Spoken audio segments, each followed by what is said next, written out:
હાલ મહત્વપૂર્ણ સમાચાર સામે આવી રહ્યા છે। ઓરસંગ બ્રિજ પર ખાડાઓનું સામ્રાજ્ય કે જે બાદ તંત્ર હરકતમાં આવ્યું। ઓરસંગ બ્રિજ પર ખાડાઓના સામ્રાજ્ય બાદ તંત્ર હરકતમાં।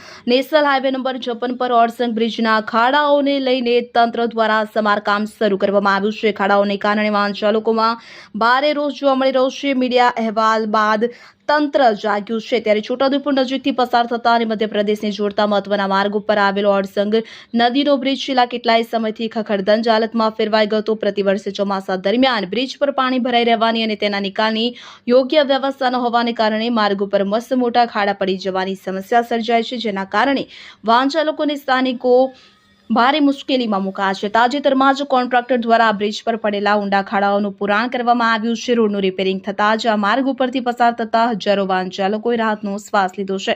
ખાડા પુરાઈ જવાથી અકસ્માત થવાનો અને વાહનોને નુકસાન પહોંચવાનો મોટો ભય ટળ્યો છે।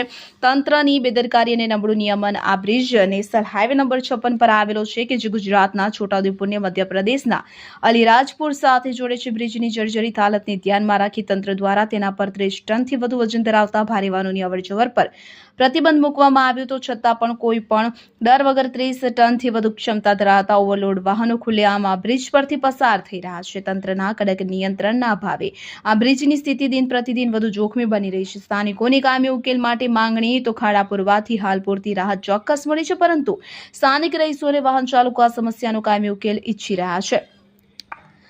તો સાથે જ પાણીના નિકાલની યોગ્ય વ્યવસ્થાની પણ માંગ કરવામાં આવી છે। જે ડ્રેનેજ પોઈન્ટ્સ છે તે મોટા કરવામાં આવે, સાથે જ જે બ્રિજની સપાટી છે યોગ્ય ઢાળ આપવામાં આવે કે જેથી ચોમાસા દરમિયાન રોડ ઉપર પાણી ભરાઈ ન રહે અને રોડ વારંવાર ધોવાઈ ન જાય। જો તંત્ર દ્વારા આ ટેકનિકલ ખામીઓ દૂર કરીને કાયમી ધોરણે કામગીરી કરવામાં આવે તો જ દર વર્ષે ચોમાસામાં ઊભી થતી આ વિકટ સમસ્યામાંથી લોકોને મુક્તિ મળી શકે તેમ છે।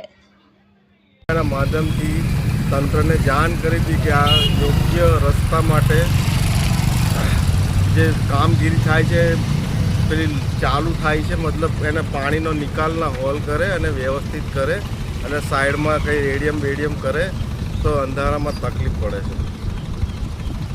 શું નામ? પરેશ પટેલ।